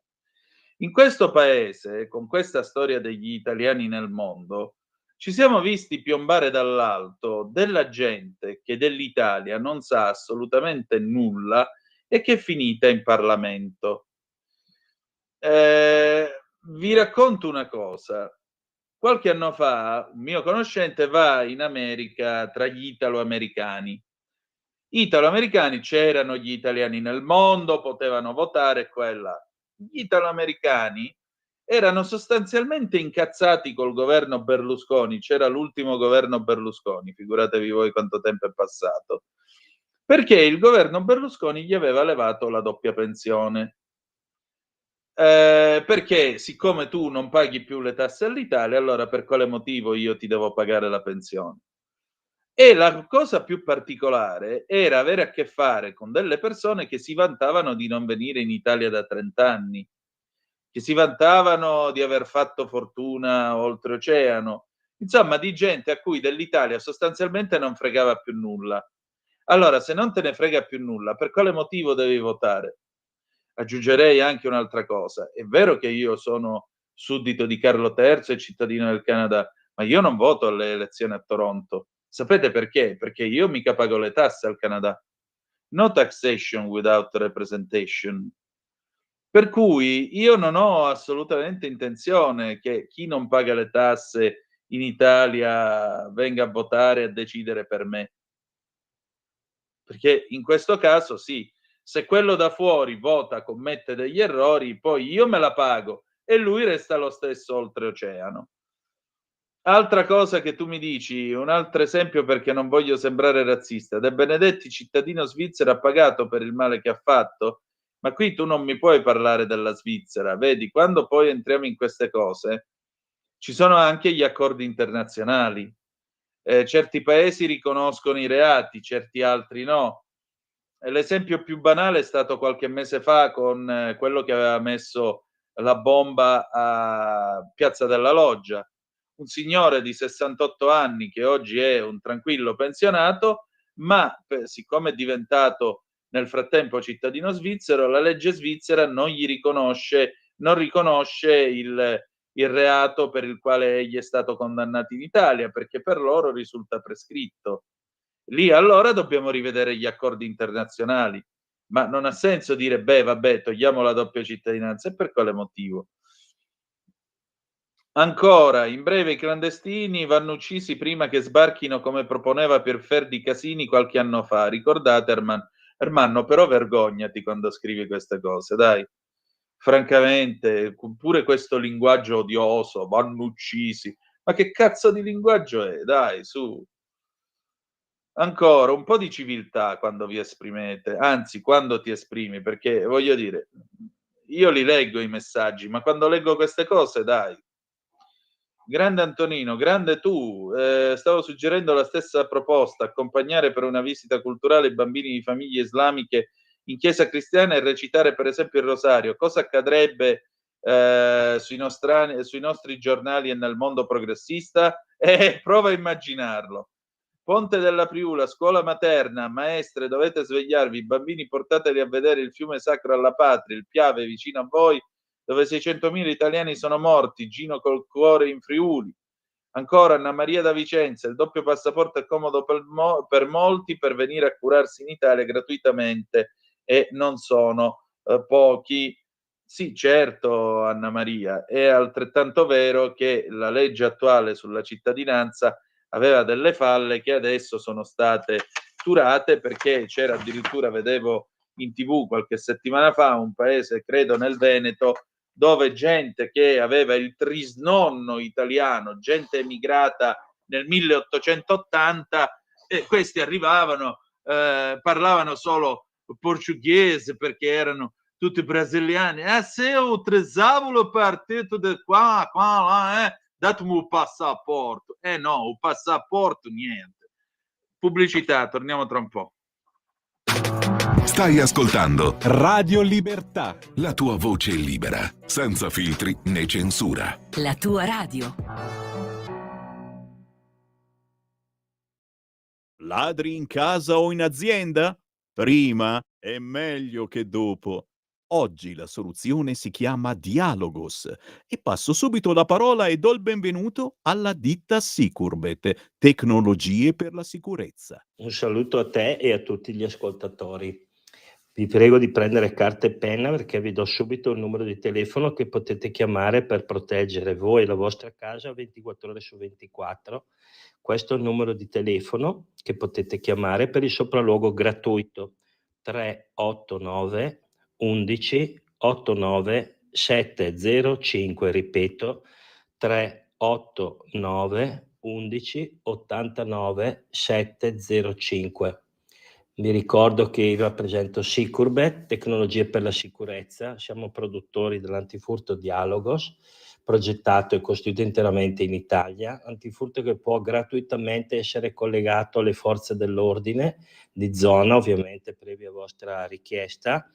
E quindi cosa succede? Una volta installato l'allarme, che si installa senza fili, quindi non ci sono muri da rompere, lo potete tenere inserito giorno e notte a finestra aperta o chiusa senza nessun problema. Se avete degli animali in casa potete tenerli liberamente. Se l'allarme scatta vi avvisa immediatamente e avvisa chiaramente le forze dell'ordine qualora vi siate collegati.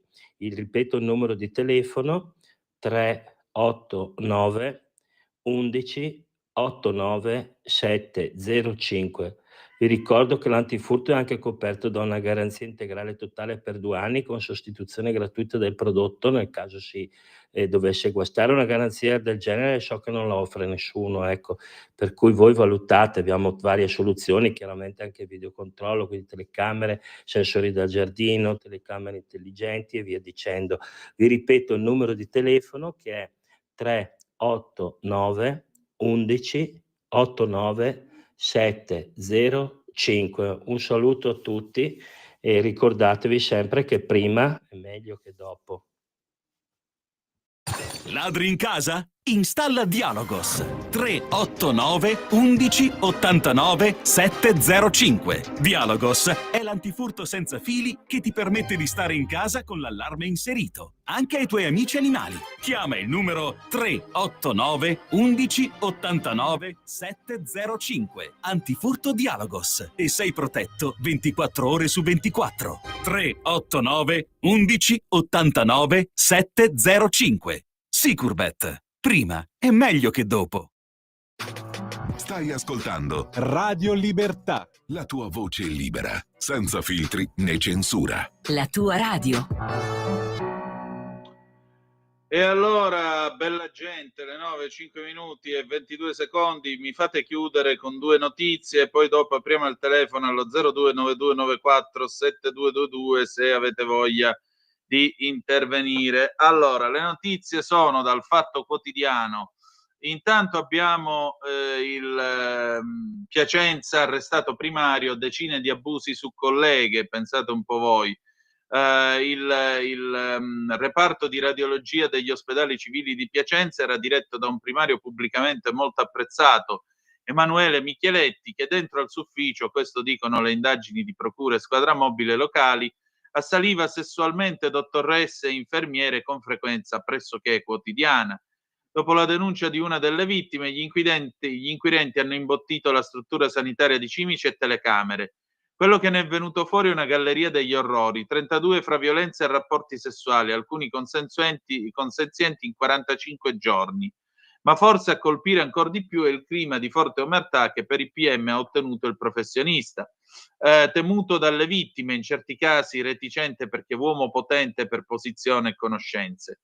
e un ospedale pubblico che da luogo dove si curano le persone si trasforma in un ambiente gravemente omertoso e autoreferenziale. Il medico è stato arrestato ieri mattina su disposizione del GIP di Piacenza, che ha accolto la richiesta dei PM coordinati da Maria Grazia Pradella. Contestualmente sono scattate le perquisizioni in casa e ospedale fra l'incredulità di pazienti e passanti. A dare inizio alle indagini è stata la segnalazione di una giovane dottoressa. La donna si era presentata nell'ufficio del suo capo per discutere di ferie. Lui l'ha chiusa a chiave nella stanza, l'ha sbattuta contro un mobile e costretta a subire atti sessuali, interrotti solo dall'arrivo casuale di un collega che bussava alla porta. Una seconda dottoressa si è rivolta in questura, ma il giorno dopo ha ritirato la denuncia per paura di conseguenze lavorative e familiari. Gli accertamenti fanno emergere una realtà di abusi e atteggiamenti prevaricatori e anche colleghe consenzienti. In un caso Micheletti, insoddisfatto dei soliti palpeggiamenti con una collega, ne convoca appositamente un'altra consenziente per sfogare la libidine, come sempre in orario di lavoro. Ma a destare incredulità, scrive la polizia, è il contesto. Dalle intercettazioni emerge infatti che il primario si vantava nei discorsi con colleghi uomini di quanto compiva ai danni delle vittime, ottenendo dagli interlocutori addirittura suggerimenti. Le vittime talvolta erano anche perseguitate e stalkerizzate, costantemente turbate dagli abusi, costrette a subire, vinte e intimorite, in uno stato di prostrazione e forte soggezione. Praticamente il primario compiva atti sessuali con quasi tutte le donne che varcavano sole la porta del suo ufficio. Persino la polizia resta sorpresa dal fatto che tutto questo avvenisse in un ambiente lavorativo formato da persone in astratto di alto livello culturale. Un'ultima cosa, droghe al volante, Viminale e Salute correggono Salvini, sempre qui sul Fatto Quotidiano, codice della strada, circolare riparatrice dopo i ricorsi, punibile solo la guida dopo aver assunto, test su sangue e saliva e non sulle urine. In particolare è stata emanata una corposa direttiva rivolta a prefetti e questori e di fatto alle forze di polizia anche locali, spinte a far controlli a tappeto sulle strade. La direttiva stabilisce che presupposto della punibilità è la correlazione temporale tra l'assunzione e la guida, che si concretizza in una perdurante influenza della sostanza stupefacente o psicotropa in grado di esercitare effetti negativi sull'abilità alla guida. Così si legge nel provvedimento datato 11 aprile a firma del capo della polizia Vittorio Pisani e della dirigente della salute Maria Rosaria Campitiello, che ha avuto il via libera dei ministri Matteo Piantedosi e Orazio Schillaci, ed è stato consultato anche il Ministero delle Infrastrutture e Trasporti. Insomma, lo stato di alterazione psicofisica messo fuori dalla porta da Salvini rientra almeno in parte dalla finestra. Non a caso la norma sull'alcol parla di stato di ebbrezza e prevede anche limiti quantitativi, per quanto bassi, che per le droghe non ci sono mai stati. Adesso apriamo il telefono 029294 7222, pronto, chi è là? Buongiorno signor Tonino, Lisetta, io posso fare l'abbonamento con lei. Ma lei è benvenuta, Lisetta, s'accomodi, Senta buongiorno. una cosina, io oggi ho chiamato per i baby gang. Allora, signor Tonino, io ricordo che da ragazzi e ragazze, naturalmente che eravamo maschi e femmine, negli anni 60 giochi e passatempi consistevano nel nascondino, trascorrere pomeriggi nel campetto di calcio per guardare cosa facevano i maschi, parrocchiale, e poi cosa c'era? L'immancabile film western. Il più spregiudicato dei ragazzi teneva in tasca una robusta fionda, non so se sa cos'è, dai robusti sì, elastici, l'ho usata anch'io. Io la facevo i tiranti li facevo con la camera d'aria della bicicletta, prego. È bravo, bravissimo. Con cui a volte mandava in frantumi anche qualche finestra del vicinato, rimediando sistematicamente, dico io, una duplice tirata d'orecchi da parte del danneggiato naturalmente e poi dei propri genitori. Allora, diciamo signor di sì. Tonino, si sa, il tempo cambia abitudini e costumi ed ora molti giovani si raggruppano in baby gang, aggrediscono coetanei indifesi, per derubarvi del telefonino, di qualche soldo, altri più grandicelli, ancora peggio, per futili motivi si rendono protagonisti, dico io, di accoltellamenti o sparatorie dagli esiti letali e danno a danno dei coetanei. Far rabbrividire ed è grave secondo me che a 18-20 anni si possono uscire di casa con in tasca un coltello o una pistola per andare in discoteca o in un pubblico locale. Non so fino a dove vogliono arrivare. Tutto qua, io la saluto e buona giornata, signor Tonino. Lei ha come sempre pienamente ragione. Abbiamo un'altra telefonata. Pronto, chi è là? Pronto? Ehi Mario, ciao. Ciao, buongiorno. Scusi Danna, una domanda, ma non che io abbia diritto, perché io non sono nessuno.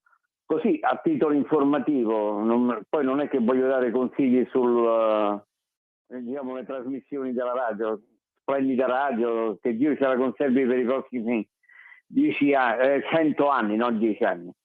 Però ieri ho sentito una replica di una vecchia trasmissione, ma Cainarca, Cambi, Varin vabbè sta problemi di salute, Max del Papa, ma sono passati a un'altra radio, non fanno più parte del palinsesto.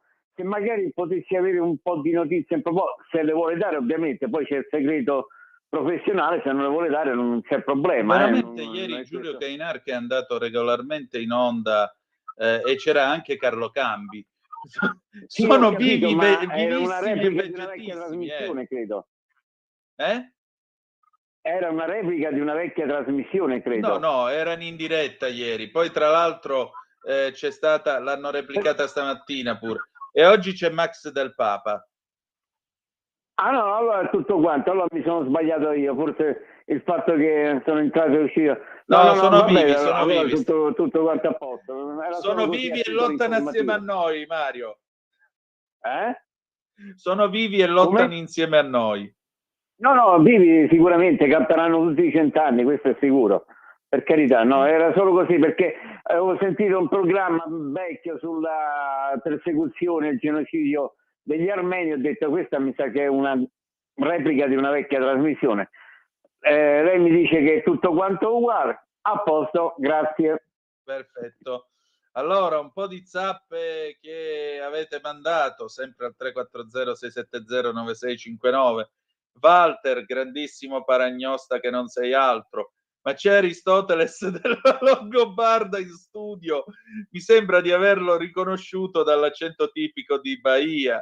Ancora Davis, ciao Antonino, io vivo e pago tasse, multe, tutto qui in Spagna, ma non posso votare per il governo spagnolo, solo per il sindaco del comune dove risiedo, ma posso votare per il governo italiano, anche se è da 25 anni che non abito più in Italia. A me non sembra corretto. Un abbraccio Davis. E questo con buona pace del pezzo di Avvenire che diceva che addirittura in Spagna in certi casi bastano 2 anni per avere la cittadinanza e il diritto di voto. No, vedete, questa è la Spagna. Nella Spagna sto cristiano che da 25 anni si fa un mazzo lì e si è integrato lì, però non lo fanno votare. 10 anni non erano sufficienti? Però può votare in Italia, da cui manca da 25 anni, come lui stesso dice, io che mi interessa dell'Italia. Gianluca, ciao Gianluca. Antonino, detto da una filippina che conosco, mi ha assicurato che tutti vengono in Italia perché il nostro paese cura e garantisce l'universalità del diritto alla salute, che in tantissimi paesi del mondo è a pagamento, anche in quasi tutti i nostri paesi dell'Est Europa. Saluti. Ma il nostro è un paese civile, grazie a Dio. La sanità pubblica va riparata, va aggiustata, ma non va cancellata, al di là del venire da fuori o da quello che volete. Io sono qui perché è stata la sanità pubblica che mi ha curato, se no potevo chiudere bottega 9 anni fa e non ci saremmo conosciuti. Buongiorno Antonino, Andrea Di Chianni, Pisa, ti ascolto molto volentieri, hai una grande capacità comunicativa e gran cultura, i 200 euro sono sotto il lavandino in bagno, però ti prego non leggere messaggi violenti come quello di poco fa, grazie. Infatti possiamo metterli tranquillamente nella lista nera. Abbiamo 2 telefonate, pronto chi è là? Sì, pronto, buongiorno, sono Giampaolo Bernasconi da Paolo, in provincia di Como. Buongiorno a te. Buongiorno Antonino. Senta, le volevo dire una cosa sui 5,7 milioni di italiani in povertà assoluta che ci sono secondo i dati Istat in Italia al giorno d'oggi.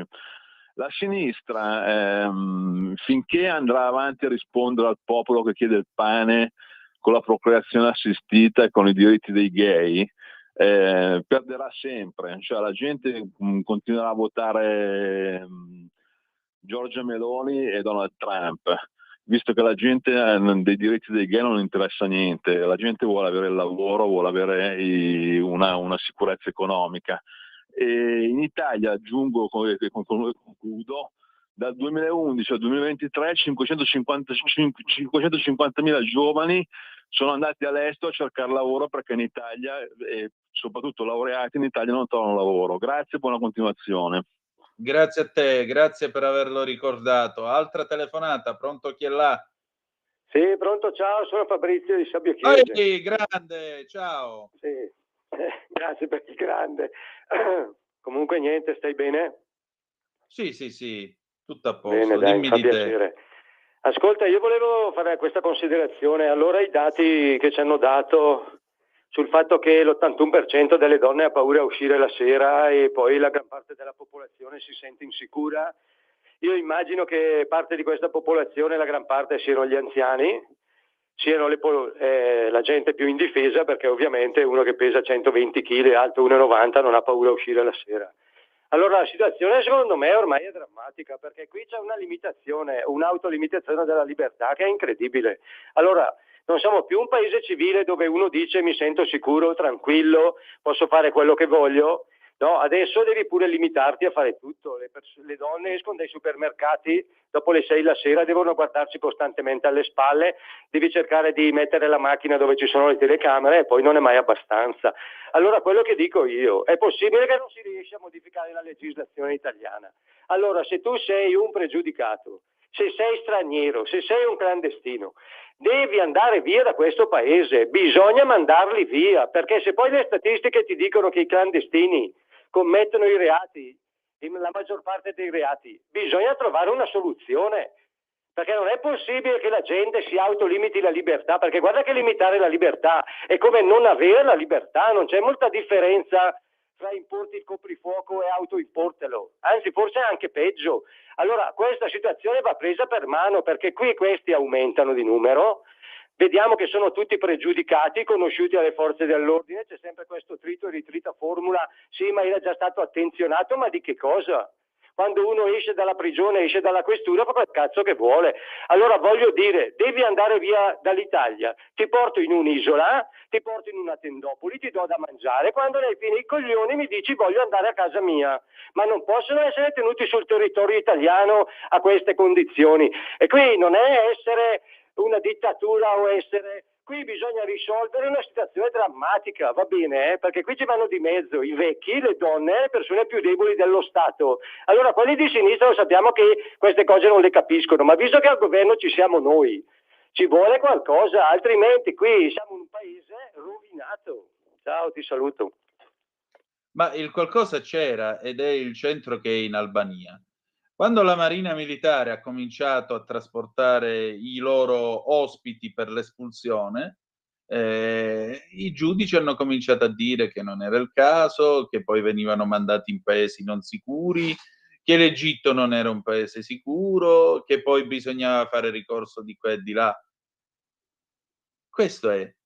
Bisogna superare la pastoia europea. Siccome l'Europa ora finalmente sta per fare le norme con l'elenco giusto, forse è la volta buona che questa benedetta Albania comincia a funzionare. Su questo sono d'accordo. La seconda cosa, certezza della pena, perché non puoi fare quello che vuoi e non vai in galera. Devi andare in galera, senza tanti problemi. Altra chiamata? Vediamo se c'è. Pronto, chi è là? Ciao Antonino, sono Marco da Mantova. Ciao carissimo. La telefonata dell'ascoltatore di Brescia è da incorniciare. L'unico errore che ha commesso è la chiosa finale. Le sinistre non lo capiscono. No, le sinistre lo capiscono benissimo. È che 20 anni fa avevano bisogno dell'esercito industriale di riserva. Ormai hanno bisogno dell'esercito elettorale di riserva, perché noi lo vediamo, io difficilmente seguo i talk show post telegiornale, che siano di Canale 5, che siano di Rete 4, eccetera, perché non riesco ad accettare, non riesco a sopportare il fatto che si parlino uno sopra l'altro per impedire alla gente di capire che cosa stanno dicendo. Però le sinistre hanno dimostrato in tutti questi 30 anni che del popolo, io parlo almeno di quelle italiane, ma direi che sono in buona compagnia anche quelle europee, dei loro popoli non gliene frega assolutamente niente. Loro hanno preso a cuore le minoranze, che siano immigrati, che siano persone che non hanno ben chiara il proprio genere sessuale, la propria identità, che siano malavitosi, eccetera, piccoli o grandi, e hanno preso a cuore queste minoranze, e la gente ormai, non dico tutta perché poi ci sono gli ideologicamente convintissimi, io ho anche dei parenti così che non c'è verso di farli ragionare su certe cose, però dell'italiano medio non gliene frega assolutamente niente. Loro ormai hanno preso a cuore le minoranze, che hanno sempre comunque, qualsiasi cosa facciano, una giustificazione per quello che fanno, che poi è chiaro, è sempre colpa della società, che non include il problema che poi questi vengono in Italia, ormai sanno che possono fare e disfare tutto quello che vogliono e nessuno gli fa niente. Quindi le sinistre, e chiudo, hanno bisogno in questo caso degli immigrati, perché domani pensano che li voteranno, e quindi come stanno facendo di tutto per fargli avere il voto il prima possibile, perché sanno che altrimenti davvero non andranno più al potere. Ciao, grazie Antonino. Ciao, io suggerisco a tutti voi la lettura di questo libro, si chiama La mutazione, lo ha scritto il professor Luca Ricolfi, che peraltro è un sociologo schiettamente di sinistra, nel quale lui fa le pulci a questa mutazione della sinistra. Se volete farvi una lettura molto interessante sul tema, vi garantisco che il vostro tempo sarà molto ben remunerato. Tra l'altro il professor Ricolfi, lo sapete, è spesso nostro graditissimo ospite, quindi altre 2 chiamate. Pronto, chi è là? Ciao Antonino, sono Davis. Oi, lupus in fabula, ben trovato. Perché non ti hanno voluto Buongiorno. dare ma a te l'hanno data la cittadinanza in Spagna? No, io sono iscritto all'AIRE, Associazione Italiana Residenti Estero. E per quale motivo non te l'hanno voluta dare?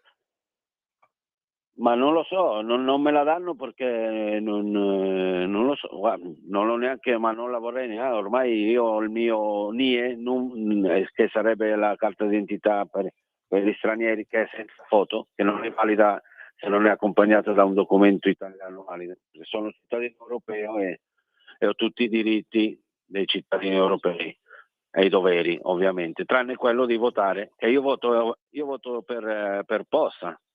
Quando ci sono anche i referendum o le votazioni le politiche, mi mandano una bella busta grande con i partiti e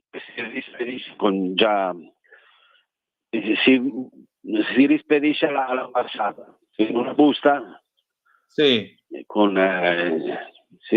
già pagata, si deve mandare per posta e arriva all'ambasciata di Madrid e da lì la mandano in Italia, io e tutti quelli residenti all'estero. Però qua io non posso votare.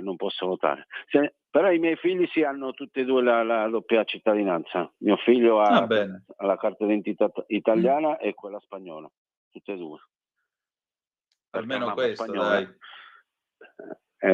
Vabbè, comunque pazienza, ma ormai non mi interessa. Mi piacerebbe ripandare via perché è un disastro. Però vabbè, avevo chiamato per un'altra cosa. Io, a proposito di queste baby gang e tutto, provate a cercare su Google, c'è il presidente del Salvador, Bukele, che ha costruito un carcere che si chiama CECOT, Centro Confinamento Terrorismo, e ha messo in carcere, ma sono delle carceri veramente severe, ai limiti dei diritti umani, ma li rispettano, i pandilleros, che erano dei criminali che terrorizzavano tutto il paese, ma se l'ha fatto El Salvador, ma l'Italia lo può fare benissimo. È un centro per 40.000 criminali delinquenti. Provate a guardare, viene su YouTube. Sì, è stato visitato dalla segretaria della sicurezza nazionale americana Kristi Noem. A Trump piace il progetto e lo farà raddoppiare addirittura, 80.000 posti ma ce ne vorrebbe uno anche in Italia, anzi 2 o 3, uno al nord, uno al centro, uno al sud, per tutti questi baby gang, questi criminali che sono dei criminali, ma anche le borseggiatrici, tutti questi delinquenti devono pagare caro quello che stanno facendo, perché ormai stanno terrorizzando la cittadinanza, perché tu non puoi arrivare a Venezia, a Milano, a Roma come turista e trovarti senza soldi, senza bancomat, senza documenti. È un dramma, sono dei criminali, per non parlare degli scippi, rapine, microcriminalità che ormai è diventata gigantesca. Bisogna fare qualcosa. Provate a fare un centro così, vedete che gli passa la voglia, li mettono lì dentro, gli tagliano i capelli a zero, senza scarpe, tutti di corsa inginocchiati, i 2 passi al giorno li mangiano, ma ovviamente mangiare normale, non lusso. E vi passa la voglia, niente televisione, niente telefonini, niente. Un paio di ore di luce al giorno e basta. E provate a fare, vedi che li passa la voglia. Invece qua, ma mi sa che non lo faranno mai. Mi piacerebbe tanto. E vabbè, pazienza. Antonino, grazie Davis, un abbraccio a te. Ciao. Ultime 2 telefonate, pronto, chi è là? Sì, Antonino, sono Walter, sono io. Eccolo, dimmi. No, niente, Aristotele mi è piaciuto, uguale. Volevo dire questo, 2 cose sulla scia di Federico e di Marco. Iris Setti, Rovereto, ammazzata a pugni mentre andava una donna di 62 anni a prestare assistenza alla propria madre.